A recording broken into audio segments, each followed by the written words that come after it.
Forbes magazine will tell you 9 out of 10 startups fail. And Harvard professor Clayton Christensen will tell you that 95% of new products fail. One of your philosophies for innovation and entrepreneurship and everything is focusing on who rather than why. Can you explain this philosophy? This is where networking pays off for entrepreneurs. You got to know people, right? It all started with that $10,000 bet from the PPP loan. I turned 10,000 into 5 million in 2 years.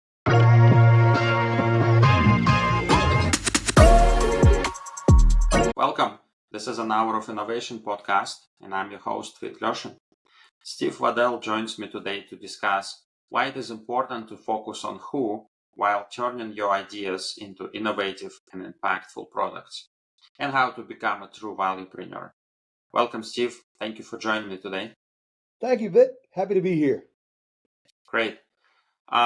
So before we jump into the topic, can you please say a few words about your background and the work that you do? Yeah, absolutely. So the first 25 years of my life, I spent building nuclear-powered aircraft carriers, best ships in the world. That was at Newport News Shipbuilding. And I worked on the waterfront for 7 years with my hands as an apprentice and made foreman. And then I spent 12 years in engineering. And I was also a refueling engineer. I had reactor plant 2A for the USS Enterprise. So I was working with a nuclear power plant. And then I spent 6 years in IT before I left. And when I left in 2007, I joined my wife's company, and I was her vice president, helping her grow it to a multi-million-dollar government consulting business. And I was with her for 11 years. But along the way, you watch Shark Tank, right? And you get inspired. You see people bring product ideas to market, and you think, I got a great idea. Maybe I could do that, right? Yeah. And my idea was to solve my own problem. My own problem was, when you go to rinse after you brush, you either have to crane your neck, cup your hand, or use a cup, right? Mm-hmm. And so I got tired of doing that. I'm like, there's got to be a better way. And I happened to run across it in the Nasoni fountains of Rome. Back in the 1870s, they took water flowing from the Apennine Mountains, floated up through the Roman aqueducts and out to the streets of Rome through a simple little contraption where it hangs off the side, like they call it a big nose. That's the name Nasoni. And when you block the bottom, water pops out the top like a water fountain. I'm like, why isn't that simple idea in the bathroom? And so I made it my mission to reinvent the bathroom faucet to make everyday life easier for everybody. And that's what started me down the path I'm on now. And we could talk about in a minute the big transition we had to make because of COVID, Right. when you're ready. But that's where we're at now is making the Sony fountain faucets. Got it. Okay. Yeah, that's pretty cool how you invented that, and by looking how somebody else did it, basically, and invented it for everyday homes, basically, for everybody, brought it to everybody. Well, the interesting thing, Vit, is the idea was originally in 1872, and nobody ever did anything with it beyond that. Yeah. Yeah, it was only in public, right? In Exactly. a small place. Yeah. So I watched the TEDx video where you're speaking about the same thing a little bit, and also you mentioning some krakens. You call them krakens, the problems, the challenges that you ran to along the way when you started your journey. Can you speak about those a little bit here? Because those I find them very unique, and many people don't talk about that.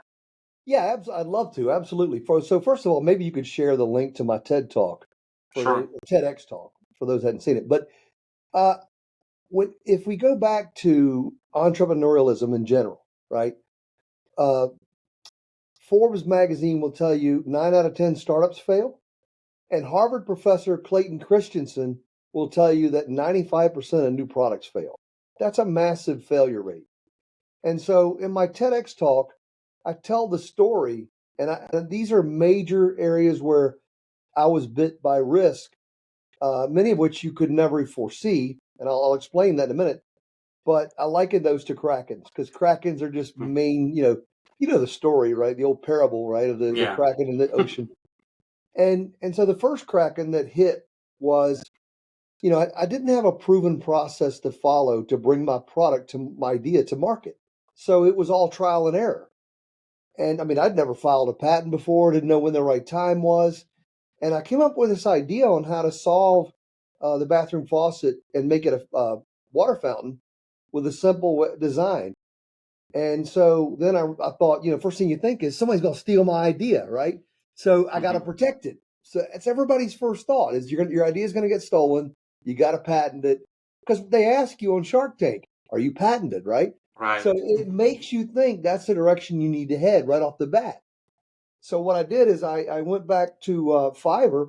I found a freelancer that was in India, a patent attorney, because I couldn't afford one in the U.S. And I Hmm. hired him to help me write this utility patent and even a design patent. And I ended up getting both. However, they became useless. And I'll tell you why. When I got beyond the initial prototype phase, you get into where you get toward an MVP, your design changes based on what you learn, both from customer feedback and from manufacturing process feedback and all of that. And so when our design changed, it changed pretty dramatically. The internal workings of the faucet, how it was engineered. Therefore, the original patent I'd come up with, it was no longer valid. So I had to refile a new patent, which meant I had to hire an attorney all over again. And as you know, Yeah. attorneys aren't cheap. So that was the first one. The second kraken that hit me was in the form of China tariffs. And you may not recall this, but years ago, Donald Rumsfeld was in the US government and he made a statement that with risk, there are known knowns. That is to say, there are things we know, and that we know their impact. He also Hmm. said there are known unknowns. There are things we know that could happen, but we don't know what the impact is. And then he said there are unknown unknowns. There are things we don't know, and we don't know the impact. Hmm. So, a great example of the tariff, it was unknown to any entrepreneur that a 25% China tariff would be imposed. I mean, we know now, right? We can look ahead to this incoming administration and say, yes, they're probably going to even increase tariffs. And Yeah. so we can see that potential risk coming. But at the time, for me, there was no way to know 25% China tariff was going to hit. Now, my order for the faucets, my initial order, was $200,000. Well, 25% of that is $50,000. That's my entire marketing budget that got Yeah. swallowed up in one brutal gulp by the Kraken, right? And so we weren't prepared for that. The third and final Kraken that caused us to change our entire business was COVID. And I call that the biggest Kraken of all. And that again is another example of an unknown unknown. Nobody could foresee a 100-year global pandemic coming, right?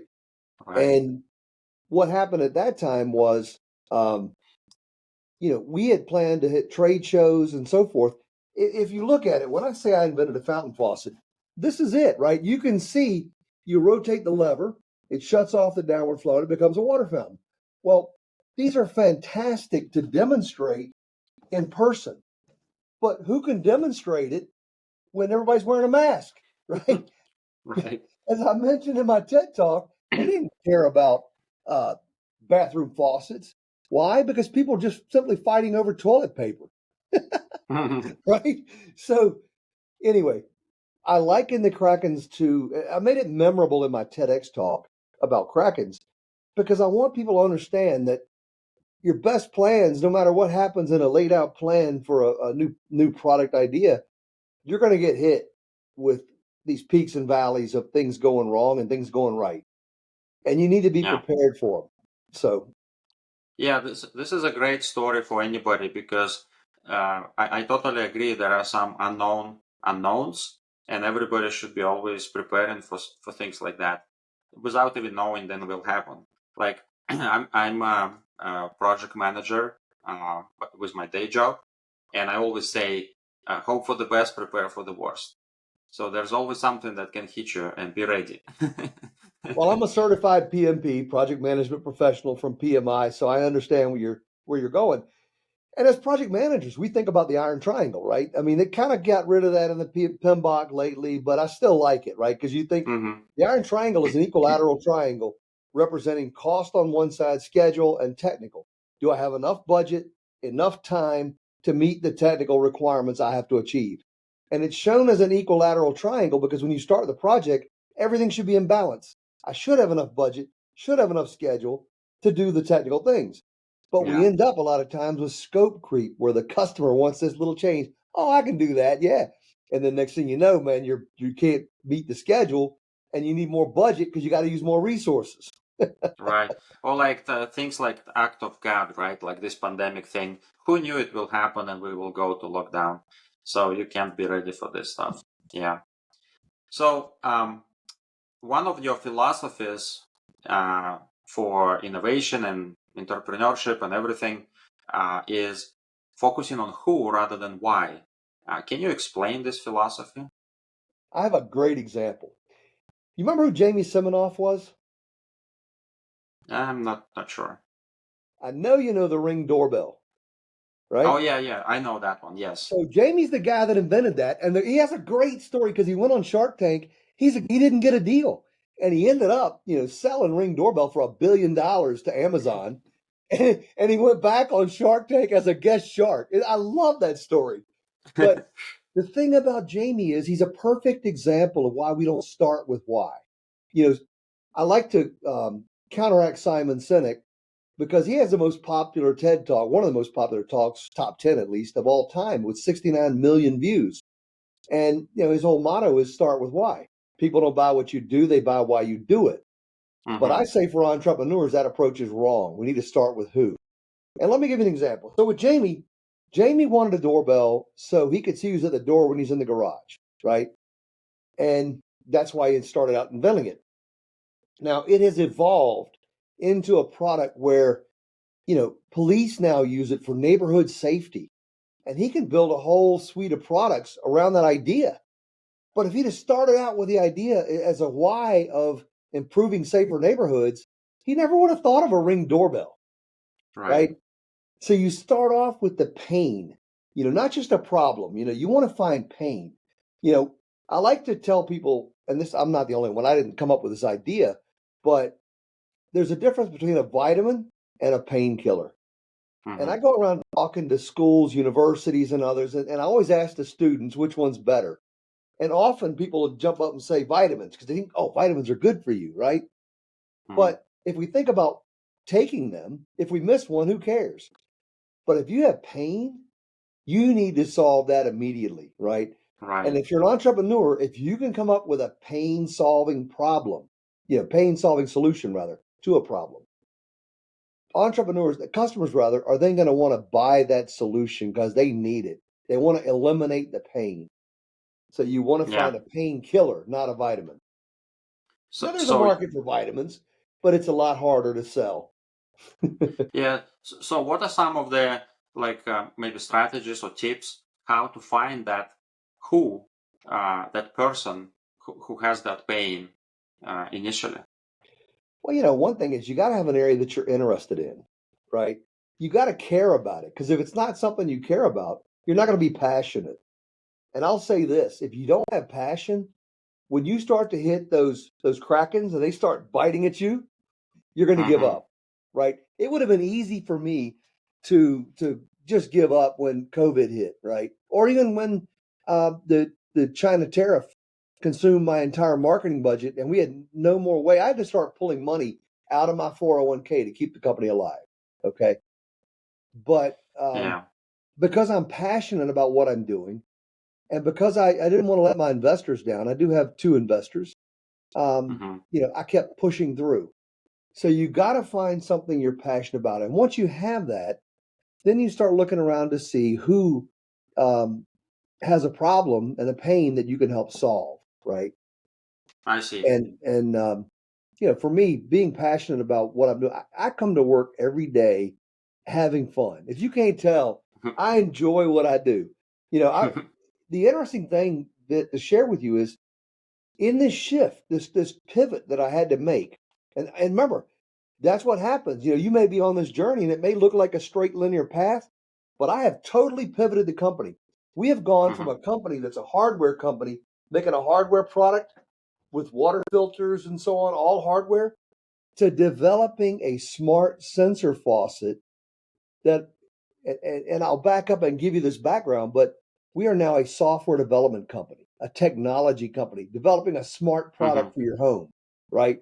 That's a total shift. But you know what? My whole business value has increased dramatically because of that. So, Right. so what happened, Vit, was I was fortunately introduced by Dr. Nancy Gurdon to Dr. Lisa Caperna. Lisa is the clinical director at Old Dominion University Monarch Physical Therapy. This is where networking pays off for entrepreneurs. You got to know people, right? Get out Hmm. and network. Go to events, participate in local societies of the Hampton Road, like the chamber events or PMI, local PMI chapters, International Council on System Engineering chapters, things like that. Get out there and let people know you exist. So Nancy introduced me to Lisa. Lisa saw the faucet, and her first reaction was, "Oh my gosh! If I had a sensor version of that, I could help spinal cord injured patients live more independently." Hmm. Well, just prior to that, my wife, as I'm pulling money out of the 401k to keep the company alive, my wife said, "You ought to think about an SBIR grant." My immediate reaction was, what am I going to do with a grant and a fountain faucet? I had no idea, right? It's just not obvious. But Yeah. because of that introduction to a clinical director, and she saw value, how she could help spinal cord injured patients who struggle.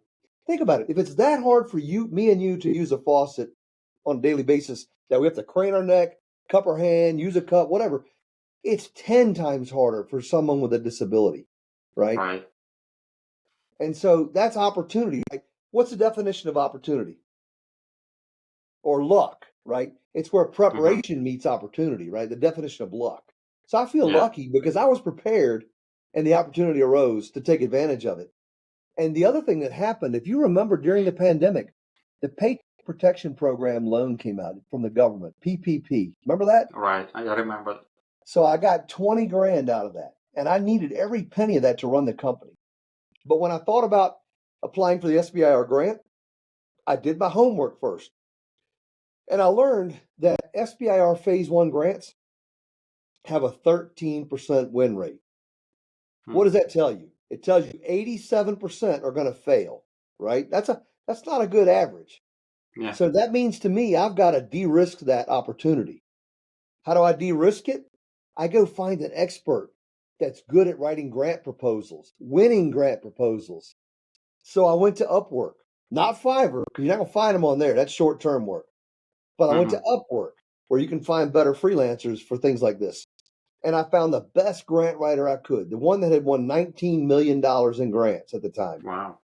And I start writing him, getting some feedback. We had a communication. It felt like the right fit. I vetted him through his feedback from other work he had done. We submitted the Phase 1 grant. I won 259,000, and we completed the clinical trials with it, and they went fantastic. So I applied for Phase 2. Well, I needed to hire my grant writer again, and Hmm. it was another 15,000 this time because a Phase 2 is a 180-page application. Oh, And wow. so I actually looked for a state level grant to help me fund the grant writer to do this other Hmm. grant. And I got the state grant that helped me fund him, and I won 2.02 million in September of 23. Now, That's along not the bad. way of last summer, of 2023, I Hmm. also recognized that my mother-in-law helped my father-in-law as he declined with dementia over a 3-year period. They fell in the shower as she tried to help him wash his hair. And I thought, huh, maybe we could offload shower functions to the bathroom sink as well as helping spinal cord injured patients. Hmm. So I thought about Alzheimer's and dementia. And then I said, now I need an expert in that field. And so I went and found a guy named Dr. Hamid Okravi. Dr. Okravi is the head gerontologist at Eastern Virginia Medical School. And I met with him, told him what I'm trying to do. He said, I like you. I like the idea. I like the product. He goes, I'd like to work with you for this. And he said, I've got another problem where I have to call my patients every morning and every night and remind them to take their meds. Now go back to the pain, right? It's a pain for him, but it's even worse for the patient because if they don't take their meds, their health could be at risk, right? Right. So this is finding another pain, right? So I put it into the grant opportunity that we would develop a medication management solution that we would build into the faucet. It would tie into a mobile app and a dashboard, all of this, right? And submitted a grant to the National Institute of Aging, Mm. this time for 2.58 million. And I did it, and I won that grant this year, this past August. So I've won $5 million in grants. And it all started with that $10,000 bet from the PPP loan. I turned 10,000 into 5 million in 2 years. Yeah, that's an awesome journey, and it's very um, lucky, like you said, that you meet these people and they introduce you to somebody, and then it happens. Otherwise, if you start with this idea in your head and go try to find these people, it will take ages, rather than just by like luck and accident, it happens. It's True, very but you interesting. do have to do your homework. Like I did my homework and found the Sure. gerontologist at EVMS, and just you got to have the guts to go out and introduce yourself and say, "I'm doing this," right? You got to Right. be bold and don't let fear hold you back, right? And Zig Ziglar, I loved his saying. Zig would say that fear is an acronym for false evidence appearing real.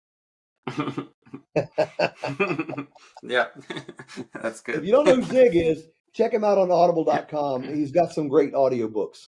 All right, that's great.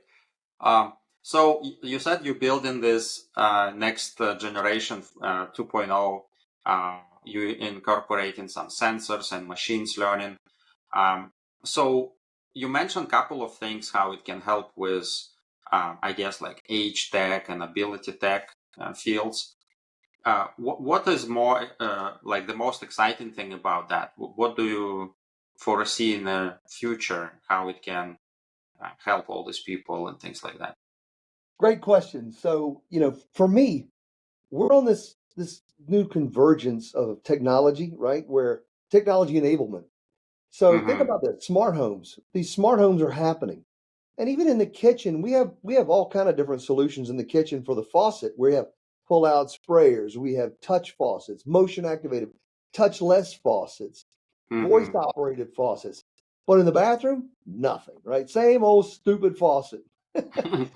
So what Nasoni is doing is we are actually creating the bathroom as the center of health and wellness in the home. Mm. I mean, we're making an amazing transformation. It's not just a faucet, it's a connected solution to all your other smart devices, health related, and we want to integrate them into a holistic solution. We're building in fall detection capability. We're doing all kind of amazing things. And along the way, I'm building an incredible team. And here's the thing, I didn't start out knowing all these people that I've got on board now, but Mm-hmm. in building this team of incredible experts, as you bring one person on board, that person may know another person who they would recommend to join the team. They're not going to Right. recommend somebody bad, right? And, Right. and so by referrals, I have grown my team to about a dozen players, and they're all fantastic. Yeah. So So I'm, you I'm have excited about it. scientists and engineers, right? And Yeah, hardware engineers, I would imagine. Um, I've got yeah, about that's great. 6 PhDs working with me on this. Yeah. Yeah, that's So great. it's the people, a lot of people even smarter than me, but you know what? I know how to lead people to an objective, right? A common Mm-hmm. objective. That's one of my strengths. Yeah, and I guess when you were explaining your tech package, I guess I was thinking maybe it could be used for sustainability, like to measure how much water is being used and somehow maybe save water. I don't know, maybe use less than needed. No, you're spot on. Um, So let me give you that example. So a normal faucet in the bathroom is 2.2 gallons per minute down, okay? Downward flow. mm-hmm, Uh, a WaterSense faucet tries to save water at 1.5 gallons per minute, so the flow's a little less. And then mm-hmm, a California Energy Commission compliant, because California wants to be a little more strict, they're at 1.2 gallons per minute. Okay. Now, mm-hmm. when you go to drink water from a faucet, you either crane your neck or your cup in your hand, it's still flowing at that, gallons per minute rate, right? Yeah. When you turn on Fountain Stream, it's only 0.28 gallons per minute. It's a quarter of Oh a wow. gallon. So Wow. it's up to 88% less than a normal fountain flow. So we Yeah. There save we go. a ton of water. And you're not Yeah. even trying You're just working to get it more functionally, right? And what's interesting is my wife, I never thought of this when I invented the product. Now, this is where you got to listen to the who, the customer, right? Mm-hmm. When I invented it, I did it just because I got tired of craning my neck. But I have watched others use it for different purposes. So my wife, to rinse makeup off before bed, would cup her hands and splash her face and get water all over the counter, make a mess. Now she turns on the hot and the cold and gets a warm, gentle fountain stream and just puts her face in it, and it rinses away the makeup. Mm-hmm. Um, That's pretty cool. it works as an eye wash. We don't have an eye wash in the home.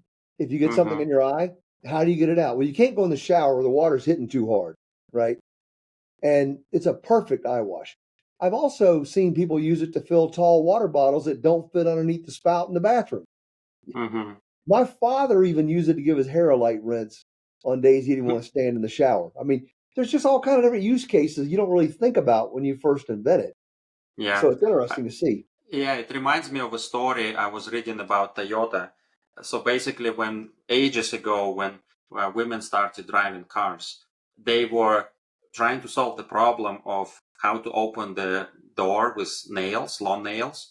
And they actually had to go and experiment that and ask a bunch of people to try. And they designed the handle for the door so it doesn't like break your nails or scratch the car.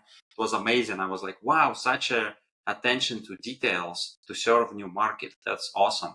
So it's I like, wish I yeah. could show you the evolution of the faucet design I have from phase one to phase two, year one to phase two, year two. I Mm-hmm. mean, it's almost like, remember the evolution of man where you show like this ape and it Came goes in. into Neanderthal and it goes. That's what our product looks like in the change over time. It's amazing because I just put that together, that story, because check this out. I'm working on a new grant application that we are submitting next week, and it's called a CRP grant, Commercialization Readiness Pilot. Most people don't know about that. SBIR Phase 2 grants to go next beyond that is commercialization, and that's known as the Valley of Death because Mm-hmm.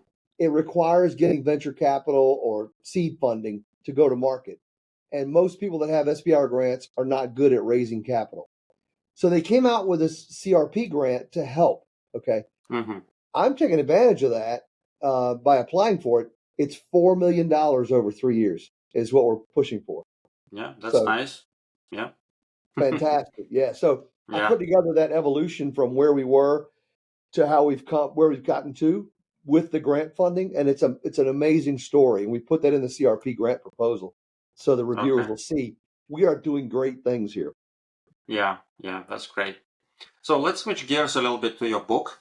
The Yeah. book is called Valuepreneurs. Yep. Here we go. This is Um, the hardcover.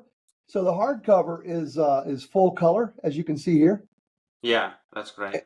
and there's a paperback that's black and white, so it's cheaper. And then it's Yeah. also available as an Audible.com copy and as a Kindle version.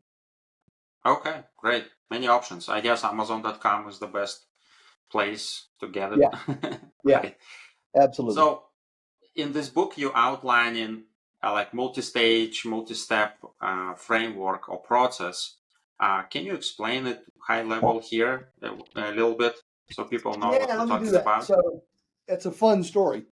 I was Okay. actually asked to talk to a group of middle school students by the principal down in Mm-hmm. North Carolina, and she wanted to know what it was like to bring a product to market that they don't see on Shark Tank, right? What's it really like? Yeah. So I created this graphic, and what the graphic shows you is there's the idea here, right? And it's a Mm-hmm. roadmap to go from idea all the way to selling. So here, when the Yep. product market fit, the product might be on Amazon and selling while you sleep. Yeah. And what's unique about it, it's in the book. Every bit of this is in the book, step by step. Mm-hmm. And all the things I've learned over the last 10 years with Nasoni were put into this process design. Remember I told you about the patent? Yeah. I patented back here. Really, There we what I go. should have done is file a provisional patent. I didn't know the difference between a provisional, a utility, a design, or any of that Mm-hmm. back then. I do now. But the difference here is you don't file the patent until you get over here past the production pilot. Mm-hmm. Okay. what you do here, once you file your provisional, you're at a checkpoint called maker license. And the idea is between maker licenses, if you don't think you have the skills to go the rest of the way in designing, developing your product, and then branding it, trademarking, selling it, and all of that, then if you've got this provisional patent, you can go license your idea and then just get a check in the mail. That's A lot pretty of people sweet. do that. It's successful. It's a successful way to do it. You may have a day job, right? And you don't want to do all the rest of this. Just I want to Right. license the idea.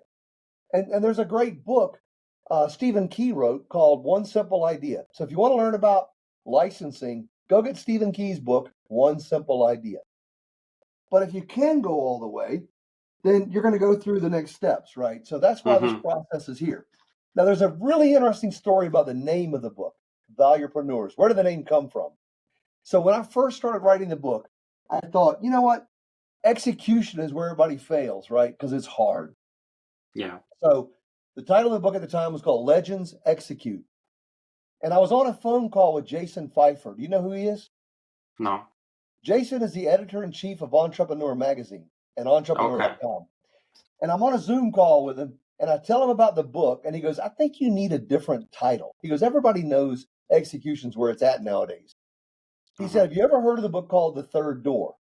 And I said, no. And he pulls it off the shelf, and he said, picture this. You're in line to get into a bar, and there's a long line and a bouncer at the head of the line. He may or may not let you in. Well, the only other way to get in is the VIP entrance. Unless you're a VIP, you're not getting in there either. But if you're in the know, there's a third door. And he said the guy built a business around the metaphor of the third door. So I thought, okay, I got to come up with a different name. What am I going to call it?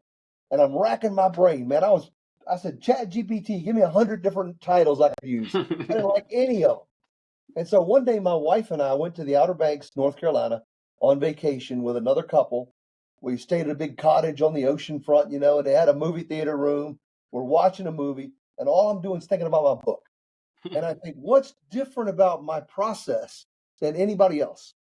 And I thought, well, it's really about risk reduction, or it's all about adding value, right? Because as we reduce risk, we're really adding value. And so I thought, I read another book, by the way, on marketing that says sometimes you can take two words, put them together, and make a new word. So I thought, value and entrepreneur, and I came up with Valuepreneurs. And I've since trademarked the name. I own the trademark for that. Okay. Well, you used your own diagram here, right? Yeah, exactly. So it's pretty cool. Any questions on the diagram before I put it away? Yeah. No, I don't have any questions. I just wanted to talk through this a little bit here so people know what the book is about. And I'm sure that it's a great value in the book. So I encourage people to check it out and get one. Well, I'll mention that the book has won 22 book awards since I launched it in January. That makes it the most awarded book on entrepreneurism ever written. So if that helps people understand. And by the way, I had the fun opportunity this morning to receive an email from Japan. And it's from a company over there that has a publisher interested in the rights to translate my book into Japanese. So they asked for a copy to take a look at, a review copy. That's pretty cool. Yeah, you can go international now. That's great. Well, it already is international because of Amazon. So if you go on Amazon and look at the reviews, scroll to the bottom, you can see reviews from other countries. I love reading that. There are reviews from India, from Italy, from Canada, from Australia. Check it out. There's over 300 reviews already. They're almost all 5 stars. Yeah, I saw it's over 300, which is, and you released it in like less than 12 months ago. So it's going pretty well. So that's great. Yeah. Thank you. That's fantastic. Yeah. So what are your maybe personal, maybe goals for Nasoni in the near future with everything that's going on? So I got to tell you, at this stage in life, I want to do something that makes a difference in people's lives, right? To give back, That's my first goal. Make a difference in the world, a positive difference. And I think we're doing that. As you may realize that the baby boomer population, which is the largest population in the US, they're all going to be over the age of 65 by the year 2030. So while our focus, we run the grants for spinal cord injury, we know though that by solving the problem for the worst or the hardest population, we'll make it a lot better for the lesser disabled population, like those with chronic arthritis, those with Parkinson's, multiple sclerosis, you know, people missing limbs, wounded veterans, blindness, Mm, ALS. There's all these other conditions that can benefit from it. And on top of that, our design approach is not a handicap faucet. It's a universal design for everyone. That's the basic goal, right? yeah. So when you ask what my goal is to make a difference in the world with a faucet that makes people's lives better while saving water to benefit the planet. The other thing I didn't mention is the book I wrote. We had to have a name for the book, or for the publishing company rather, Mm, because it's self-published. And so my wife had used the name Rosenthor in an online game once. Well, what you don't know is my wife and I rescue German shepherds. And okay. so we have two, one named Rose and one named Thor. And so I called the publishing company Rose and Thor Publishing. And what we do is we take a portion of the proceeds and donate to German Shepherd rescue organizations. So Oh, it's a that's way of cool. giving back. And then Yeah. if I look longer term down the road for Nasoni, I have two investors, right? So Hmm. when they invested in me, they didn't really invest in the product. You bet on the jockey, not the horse, right? And I'm trying to be that jockey that returns value on their investment and for, trusting me to do something good with their funding, right? And so eventually, I'd like to see a larger company come alongside and say, "Hey, we love what you're doing. We want to bring you under our wing and make you a division within our company called Nasoni Hmm. and take you global." So Yeah. Okay. Yeah, that's pretty aspirational goals. Good luck. That's great. So, yeah. thank you. And oh, by the way, I didn't mention that I'm working with, again, the two universities. So I have interns, two interns from Old Dominion University here from Norfolk, Virginia. And one of those interns graduates the 13th, which is just coming up in 2 days. Yeah. And he got his offer letter last Saturday to be a full-time employee. So we're making a Okay. difference in the lives of students as well. Yeah, that's great. I don't hear lately too much about entrepreneurships. So people are just looking for jobs, but that's a great way to start a career. Yeah. It is, and Awesome. this young man has been critical in our clinical trial efforts. He's done a great job helping facilitate the clinical trials.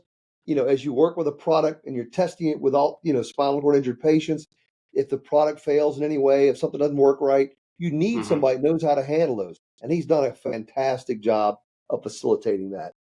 And Yeah. so I'm happy to give him a job offer with the company. And he's accepted. He's going to be tell me sending his letter in this week. Okay. Awesome. That's a good Christmas present, I guess, or New Year's present. It is. Yeah. Well, the funny thing is, I was going to give it to him in person last Saturday at a corporate holiday event, but he couldn't attend. He called me and said, "Hey, I've got an exam this afternoon. I can't make it." Mm. So I sent it to him in an email because my wife, she goes, "You know what? You should send it to him before his exam because he'll go into his exam happy." That's right. So that's what I did. Yeah. Yeah, that's good. Some motivation and encouragement. Yeah. Exactly. Yeah. Yeah. Yeah.